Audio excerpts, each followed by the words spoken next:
Hi, this is Barbara Dillon with Fanbase Press. I'm here at San Diego Comic-Con 2024 with Liz Francis, who is the publisher and founder of Street Noise Books. Liz, thank you so much for chatting with me today. Oh, sure. I'm so excited to be here at Comic-Con. It's such a wonderful place and so exciting and so filled with energy, and I'm happy to talk to you. I appreciate it very much. Well, for those who may be unfamiliar, what can you tell us about the genesis behind Street Noise? Well, I started it about 5 years ago when I saw what was happening in the country, and I was really horrified by the division and the hatred that I saw growing in this country, and I wanted to make a difference. And I thought, what can I do? And what I can do is make books. I used to work at Scholastic. I was an art director, and before that at Penguin Random House. So books was something I could do. And I really believe in the power of graphic novels, in particular, to generate compassion. I think lately I've heard some people interviewed about why graphic novels are being banned more than prose books are.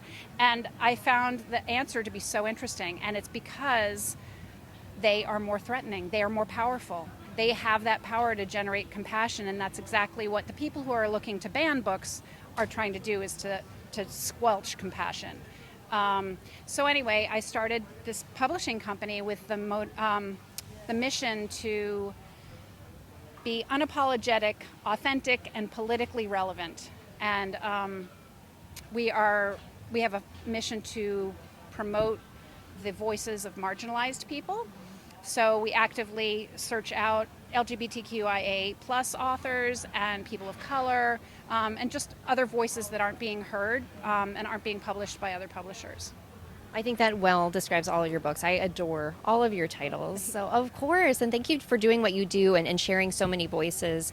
Speaking of building that empathy and the power of storytelling, one of the new emerging genres in comics is graphic medicine. And for those unfamiliar, this is literally the convergence of the field of, or the sequential art medium comics and the field of medicine. So a lot of your titles do fall within that parameter. Why do you feel that, graphic medicine is so important, and what attracts you to these types of stories? Well, I think, like I was saying about the power of graphic novels, I think that it's when you not only read the words of someone, but see it through their eyes and through the art that they've created, drawing their own experience, it's very visceral, and it has a power to really generate this feeling of understanding what it's like to be in someone else's shoes.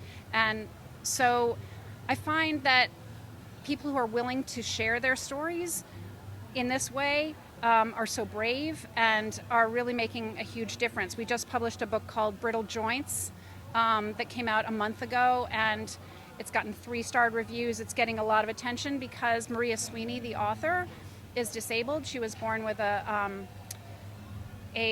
birth defect called Bruch's syndrome, which makes her bones brittle and has resulted in chronic pain throughout her life.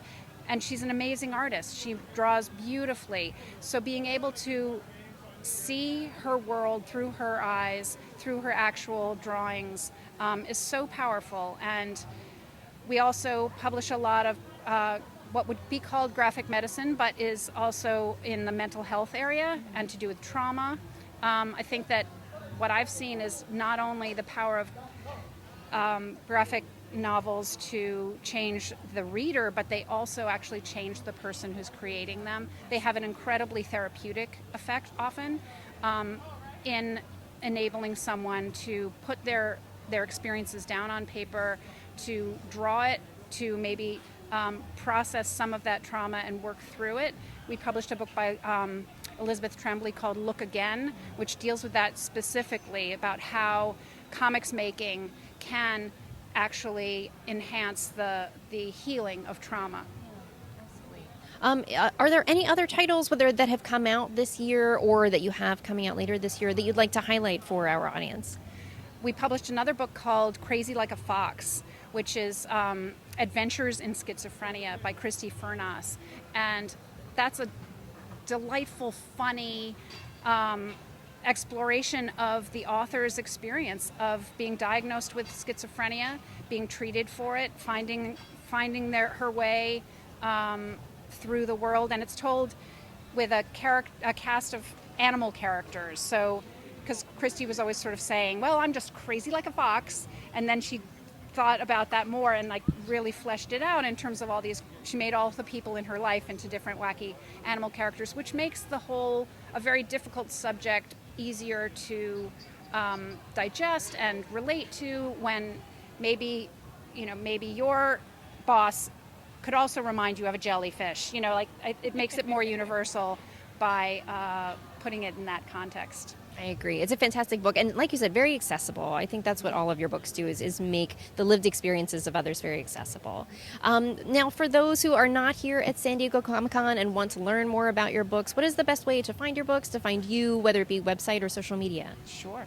Well, we're very active on Instagram, and I handle all the social media myself. So please follow us on Instagram, and you'll see exactly what I'm doing at any given time.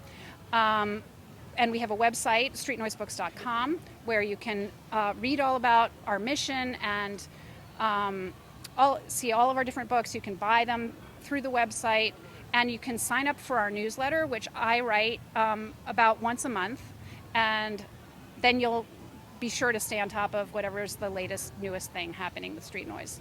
Excellent. Well, Liz, it's been such a pleasure to meet you, to chat with you about the work that you do. And again, on behalf of all of us here at Fanbase Press, we appreciate the work that you're putting out into the world. Oh, thank you so much. It's been such a pleasure to talk to you. Excellent. Well, you will find more interviews, reviews, con coverage like this at fanbasepress.com. But thank you so much for watching.